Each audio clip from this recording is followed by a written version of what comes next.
meeting about Irving and Bates, and are excited to share some information with you. But first, we want to go through some housekeeping things. So the first thing we want to do is make sure that if we have any Spanish speakers, that they can participate and listen in their chosen language. So I'm going to introduce Maite, who's our interpreter for tonight. And Maite, could you let us know how we can choose the Spanish audio channel? Sure. Hola, buenas tardes a todos. Pertenezco al grupo de Community Language y en este grupo creemos que todas las personas deberían poder tener la opción de escuchar la reunión con el idioma de su corazón. Si es así, si esta es su opción y son ustedes, pueden ver abajo. La barra de abajo verán una imagen de un globo terráqueo, le tienen que presionar ahí y elegir español o inglés para escuchar esta reunión. Yo estaré interpretando simultáneamente. Good evening, everyone. My name is Maite. I'm from the group Community Language Interpretation. In our group, we believe that we should all be listening to a meeting in the language of our heart. So if the language of your heart is Spanish, you will go to the bar below and you will find the globe icon and you will have the chance to choose English and Spanish. You will be listening to the interpretation live in Spanish if that's your wish. Please don't hesitate to type anything on the chat if you need any assistance with this. I'll be on the lookout. Thank you. Great, thank you, Maite. Really appreciate it. I also want to recognize we have some council members here. Councilman Flynn is here, and then Councilman Flynn, and I see Angelina from District 3. So thank you for joining. And did I miss anyone? Super. I believe that Daisy Rocha Vasquez is also here from Councilwoman Torres's office. I see. Oh, thank you, Councilman Flynn. Welcome, welcome, Daisy. Thank you for joining us. Okay, so we are here to talk about West Denver Safer Streets, South Irving, and West Bates. Just want to remind you that and make sure you're in the right place. Just a reminder, just code of conduct for these online meetings. So please be respectful and courteous. We do have everyone muted to minimize distractions from background noise. If you need assistance, so the chat window we're going to handle a little differently tonight in the main room. So we're doing breakout rooms and a main room tonight. And in the main room, we want to use the chat window to, if you need technical assistance, if you have a general program question or those kind of things, go ahead and use the chat window to ask and we can get you help. If you have a specific question or comment, like, you know, what's happening in front of my house, or you know, this specific intersection, those are questions that we really need to deal with in the breakout rooms, because we want to be able to have a good discussion and talk with you and get those details. So if you have a specific question, please wait until the breakout rooms to do that, and I'll explain those in a minute. So we are doing that so we can have focused conversations and really dig in with you, okay? So thanks for your patience on that. Here's our overall agenda. So we have a presentation it'll end about 6:40. So it's a little longer than that. We usually try to stick to 30 minutes. We have a lot of information to share. So just ask for your patience during that. When that's over, we're going to go to we've set up 5 breakout rooms. We've set South Irving Street into 3 kind of segments. One, Kentucky to Florida on the north end. The second one is Florida to Evans in the middle. And the third is Evans to Amherst on the south. And then we have a room for Bates. And these rooms are really for residents. And the point of that is if you live on or near the corridor in those areas, please join those rooms so we can really have a deep discussion with you about it, okay? If you don't live on or near the corridor, but you're really interested in the projects, we have a room set up. Room number 5 is for non-residents, and that's where we can talk about any of the corridors, any of the locations, as much detail as you'd like. So that's how we've set this meeting up. And with that, I want to pass over to Geneva Hooten, Dottie's project manager, to give us an intro on the program. Hi, everyone. Good evening. My name is Geneva Hooten, and I am the planning lead on this project. And we are grouping a few different projects together under this umbrella of West Denver Safer Streets. And these corridors were identified 10 years ago in the citywide bike master plan called Denver Moves Bicycles. And the intention of these projects is to start moving people in different ways. The funding came from the Elevate bond, which Denver voters passed in 2017. And as we're working through these corridors, and what we'll get into tonight is really what's next. So our intention is to begin construction as soon as fall of 2022 and then go into 2023. And the purpose behind these projects, the first is safety. As part of the city's Vision Zero action plan, it's our goal to get to 0 deaths or serious injuries of anyone who's getting around on Denver streets. And we're also trying to make it so that folks have other options of how to get around. So that means maybe not taking the car for every trip, but instead transit and walking, biking, scooters, buses, other ways. So as we are working towards that goal, we know that it's really important that we're providing those options and providing safe and attractive and really well-connected streets. So as part of that, we want to make sure that the streets that we're kind of redesigning are really getting at the kinds of folks who would like to be biking, but who may not be biking today. So a 2018 study of the DRCOG metro region shared that we have about 60% of Denverites who say, I would like to do that, but I don't yet feel safe. So we would call those the interested but concerned. So by making our streets safer, by redesigning them and providing dedicated bike facilities, we have an opportunity to start capturing those folks who would like to bike, but may not feel safe enough to do so today. And for those who have been along with the project since the beginning, thank you once again for coming to an evening meeting. We had our kickoff in February of this year, where we talked at a high level of what we're trying to do with these projects, presented the data, and took in a lot of feedback. At our second open house, that's where we shared the concept design for Irving and for Bates. And then we had a comment period of all of the designs have been online. Folks were able to provide really detailed feedback. Over the summer, we really dug into all of that. And tonight, what we are presenting are modified designs that show how we've been incorporating your feedback.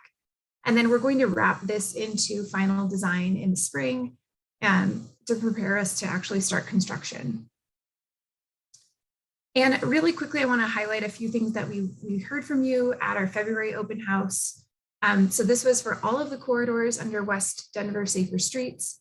We certainly had comments about parking, traffic, and speed, a lot of comments about speeding. And a lot of folks are saying that they are using Irving as a way to kind of avoid some of the construction and other things that are going on federal. At our March open house, this is where we were sharing those draft concept designs. We heard a lot about the parking impacts, quite a lot about wanting to make sure that folks who are more elderly and may be using wheelchairs and other kind of mobility aids would have a way to easily get to their cars. Heard a lot about speed, the schools, and overall a desire for safer streets. On the Conveo input, I will say that we had the most comments on the Irving Street corridor across all of the corridors of these projects. And so that's what we are going to be walking you through, kind of how that feedback that you've given us has been applied. So I'm going to hand it over to Kevin, who's going to walk through how we want you to use Conveo again. Thanks, Geneva. I'll go ahead and start sharing my screen with everyone.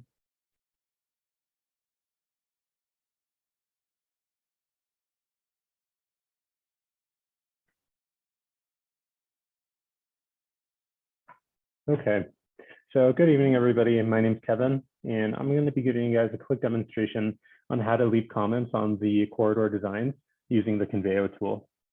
So the first step is going to be getting to the website, and you can get there by going to the following URL. It's bit.ly/WDSS comment. Once you hit enter, you'll be taken to the homepage. And here at the top, you'll see that we have a bulleted list of all the corridors included under the West Denver Safer Streets project. Scrolling down a little further, that's followed by the 60% design links. So these will take you to view the designs and to add comments to them. I'm going to scroll down a little further so you can see what else is included on the homepage. We have recordings English and Spanish for the open house #1. So you can click on these if you weren't there or missed them. And at the bottom of the page, we have contact information for the project team. So let's go back up and let's view the 60% design for Irving Street. Go ahead and you can get there by clicking this link here. And if you'd like to jump around between different concepts, you can scroll up to the top, and where it says West Denver Safer Streets, if you hover your cursor over it, you'll get the following drop down. So you can jump between different corridors this way. And now we're at the Irving page. So in the blue section at the top, we have an introduction to the project. It'll tell you the type of bikeway that's proposed. And under that, you'll see the 60% design. So here is where you view it and also where you drop comments. You'll notice that the whole corridor is split up into smaller segments, and you can navigate in between the segments by going to the drop down and selecting whichever section you're interested in. And you can also go to the bottom here and go previous and next to view the different segments. So on the right-hand side here, you have your zoom buttons. You can zoom in to get a clearer picture of the intersections and to get a clear picture of the annotations included. And you can also click drag, so you can move around and you can check out the designs.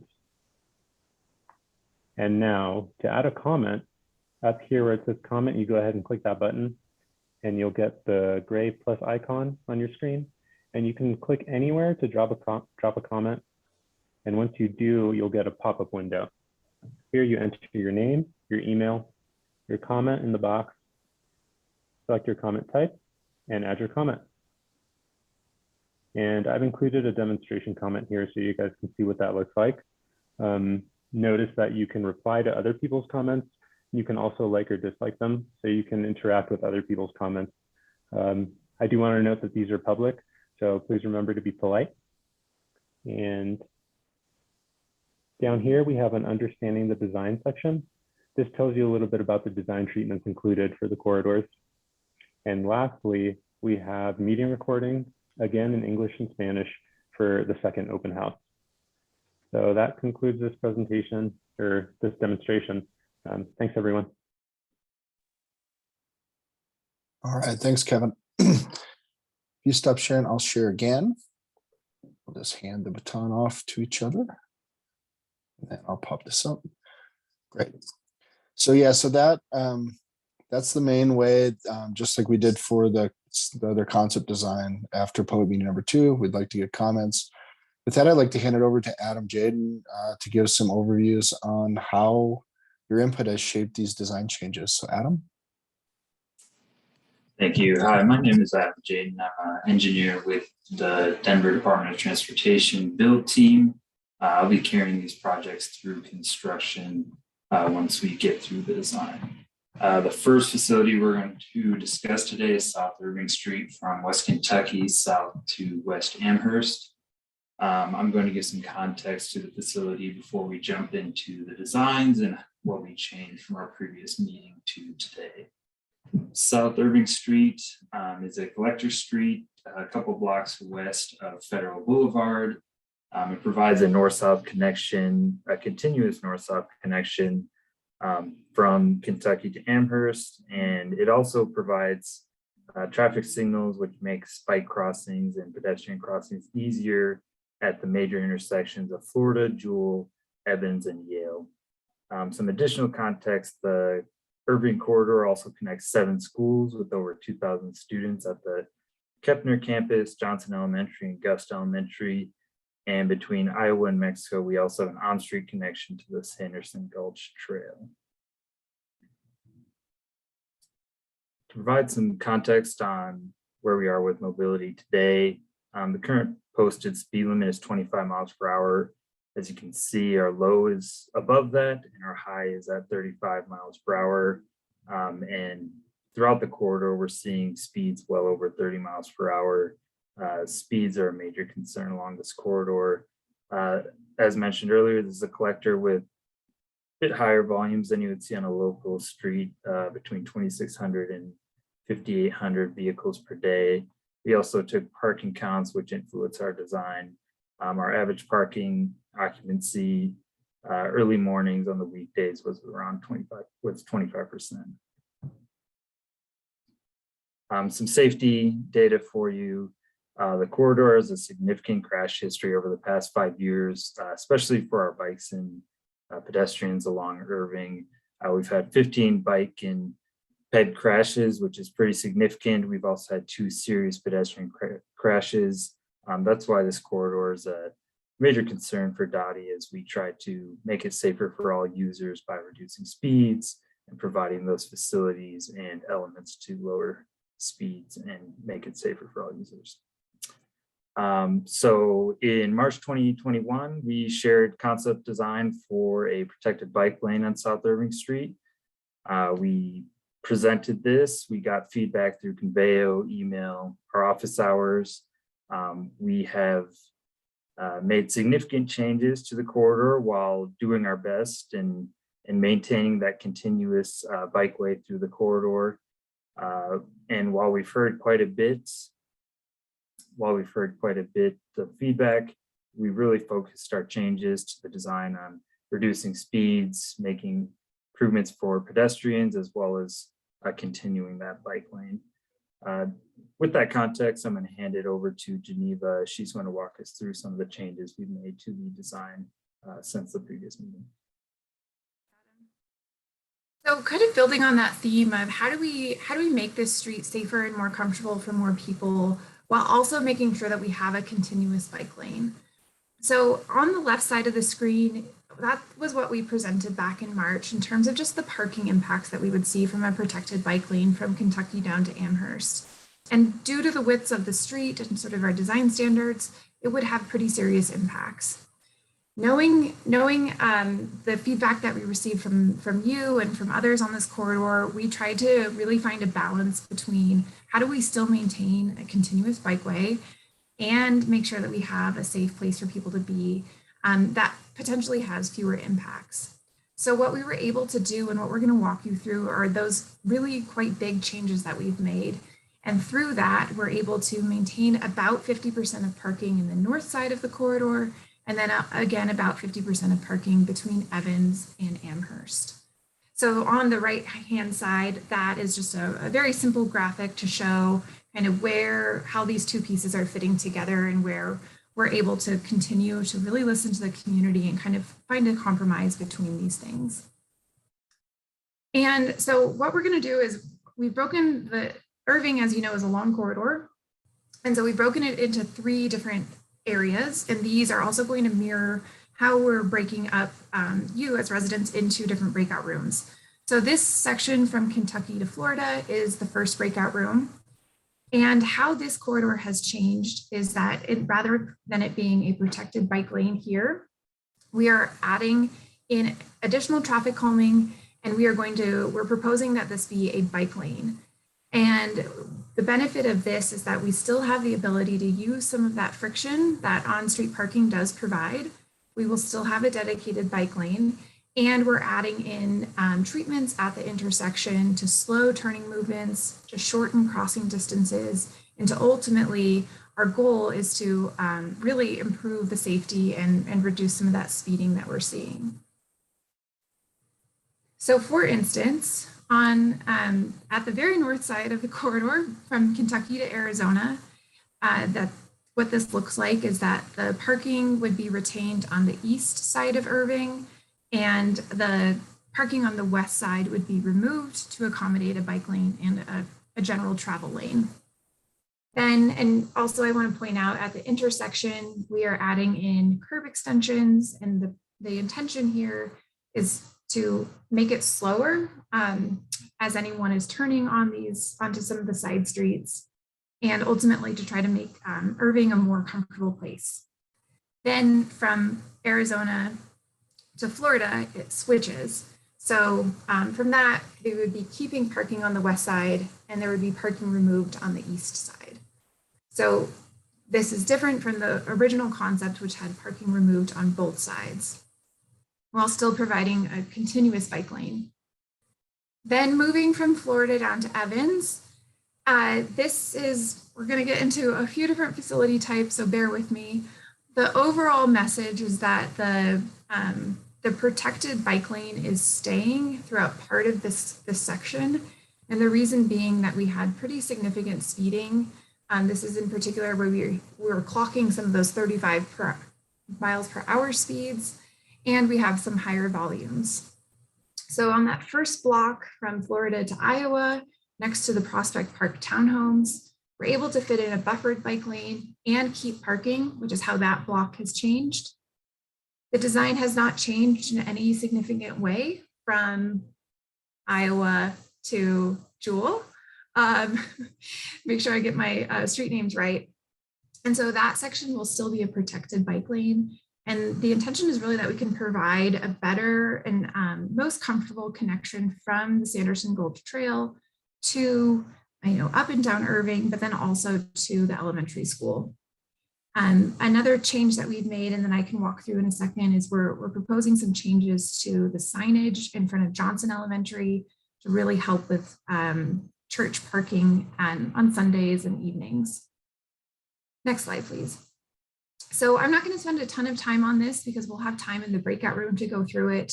But what this is showing is that one block just south of Florida, how we are providing parking for folks who live in the Prospect Park townhomes, still having some vertical elements at the intersection, in particular adjacent to Florida, and then at the Iowa intersection, excuse me, and it's still a buffered bike lane through here. And then I'm going to quickly walk through the change in front of, next slide, please. Thank you. So this particular block has been a really interesting one for our project team. And I really want to thank the members of Brentwood United Methodist who've met with us, excuse me, a few times. And I want to thank Councilman Flynn for really amplifying the community's voices. We, for a number of reasons, one of which being the speed on this corridor in this segment, keeping the protection is really important. And we also understand that there are other needs for the street. So we are proposing a change to the school loading to allow for evening and weekend parking there. And there will be a buffered bike lane on just that one block on this east side of the street. And again, we can walk through more of this in the breakout room as needed.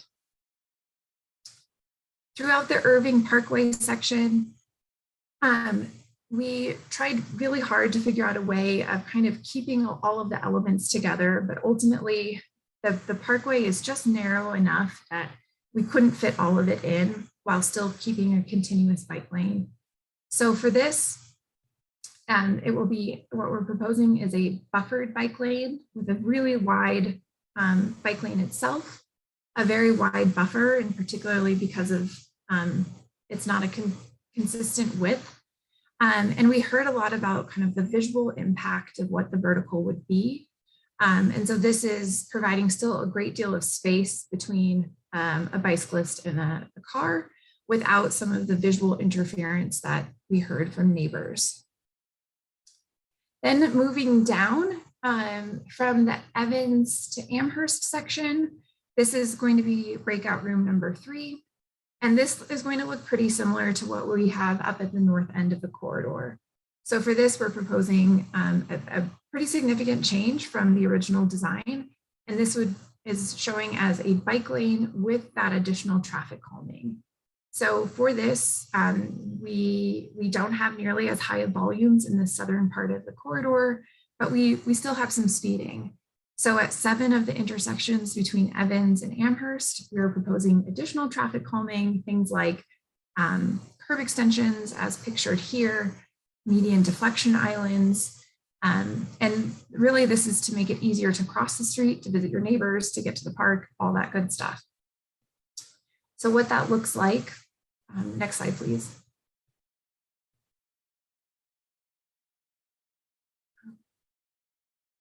Did I lose? Thank you. Great. I worried that I lost internet. So for this section from Evans to Yale, This is where we have parking removal on one side of the street, a dedicated bike lane, and parking on the east side. And here is a really good example of kind of how we're proposing to incorporate speed and traffic calming measures along with a dedicated bike lane. So here at Wesley, you can see that this is kind of eating up some of that extra space on an intersection that is a little bit skewed and might be a little bit harder to cross. And here we are still maintaining pickup and drop off for Gust Elementary, with parking removed on the east side. And that section is breakout room number 3. So there will be lots more time to kind of dig into the designs if you have questions. Awesome. Thanks, Geneva. We're going to get into Bates. I just want to remind people that joined late. So we are going to have 5 specific breakout rooms to get into the details about your questions and comments and kind of feelings about it, the whole thing, right? We'll have plenty of time. Just want to remind people that the chat in this main room, what we're trying to do is just keep that for people that have technical questions or need assistance, and then we'll be able to really dig in the breakout rooms. So I want to hand this over to Jeremy Kahn. Thanks, Chris. My name is Jeremy Kahn. I'm an engineer with Dottie. I'll be talking about the Bates Avenue neighborhood bikeway from South Lamar Street over to South Raleigh Street, moving left to right on your screen, the orange dashed line. The status of the design is at 60%, and we're moving towards 100% over the next several months. Backing up a couple steps to just chat about what a neighborhood bikeway actually is, in case you don't know that. It's a neighborhood, it's a shared street with low traffic volumes and then vehicular speeds that prioritize people walking and biking using a various amount of traffic calming elements. Traffic circles in the upper left-hand corner there of your screen, curb extensions, paint and posts. The plastic flex post is the vertical element, while the stripe kind of delineates what a bulb out would be. And then chicanes and pinch points. An example of a pinch point is in the lower right-hand corner of your screen. They're at 51st and North Zuni. And then delineated crosswalks for pedestrians wherever we can put them in to help provide pedestrians with safe and comfortable crossings. Also in the upper right-hand corner, you'll notice that we have kind of a themed neighborhood bikeway signage system. Again, provides additional comfort and recognition of the route that you're on, and then distance to nearby destinations for all users. Some of the benefits of the neighborhood bikeway along Bates. We're always going to be talking about safety. We're always going to be talking about connectivity. Connections to destinations such as JFK High School, Traylor Elementary, Bates and Hobart Park, and then Bear Valley Elementary. Also connections to bikeways such as Raleigh Street bike lane, and then transit as well, the RTD bus routes 51 and 35 that live on Sheridan. Obviously the underlying theme here, safety, provides a low stress bikeway and will help reduce speeding. And then with the crosswalks and other traffic calming elements, it improves crossings throughout, especially across Sheridan Boulevard. Next slide, please. Discussing some of the data in terms of how we landed on the neighborhood bikeway for Bates. Again, it's a product of vehicular speed and daily traffic volumes. The documented speed we have is a range of 23 to 31 miles an hour with a posted speed of 25. So a little bit higher in some regard, all of which that we can counteract with the traffic calming elements we discussed a couple of slides ago. And then the volumes are, pretty much where we want them to be, 400 and change to 1500 and change. The chart there on the right is the mechanism we will use to determine the facility we want to use. And you can see in the lower left, this is neighborhood bikeway. And based on the speed and the volume, we felt that this was the appropriate implementation for Bates. All right, I will pass it back over to Geneva. Thanks. So through the input we received on Conveyo, a few folks said, hey, we think that Bates actually feels pretty good today. And we had some questions about why the project was needed. And ultimately the data shows that there is speeding on Bates. Some of it is between 23 up to 31. And generally our targeted speeds for neighborhood bikeways are at about 20 miles per hour, if not lower. We've met with the schools. We had a lot of support for traffic calming, particularly from Bear Valley International, and then support for speed mitigations. The major design change that you'll see is that we had a few speed cushions in the design, and due to a citywide study, we have removed those and instead are adding in some other kinds of mid-block treatments.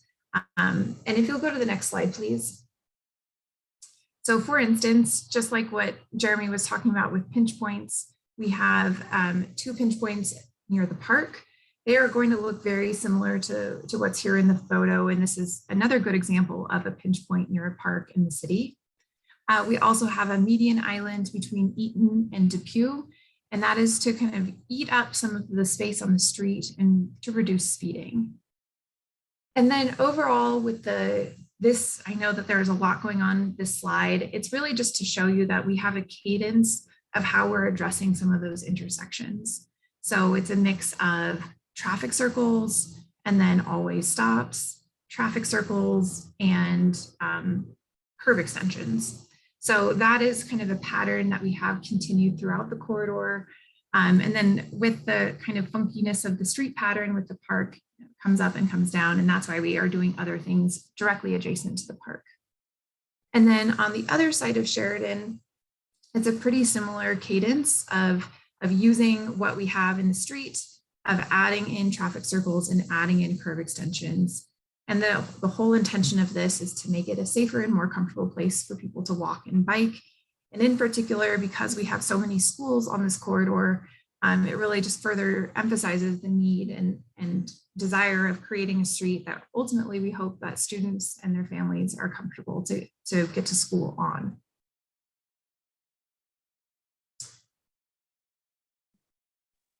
Okay, Geneva, thanks to Geneva, Adam, Jeremy for leading us through those. Thanks to everyone for your patience. I know we're really interested in digging into these together.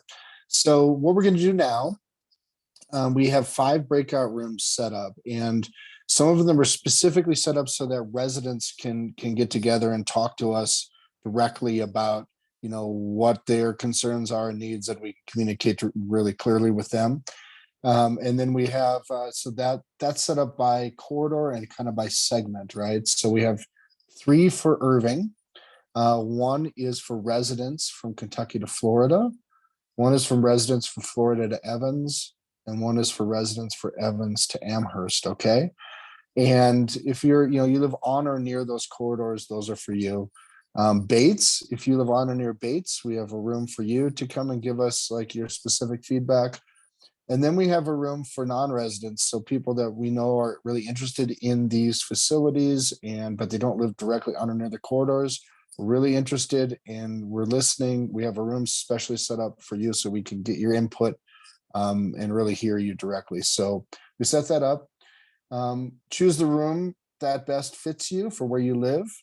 Room leader will join you momentarily to facilitate discussion. We have the role plots. We have the design things. We can get into a lot of detail. We have some other information we can share, and we should have the tools to answer your questions, or at least kind of get the conversation going. If you're having trouble, you ask for help in the chat. I know, so like maybe like some folks like the council people, they might want to go room to room. Just go to the main room and ask for help, and we'll help you get where you need to be.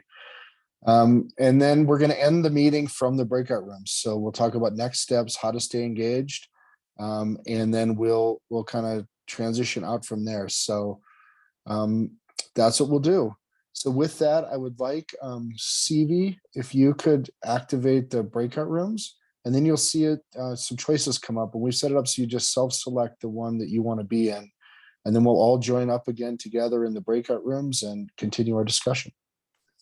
And if you need any help, just hang on and I will help you from here.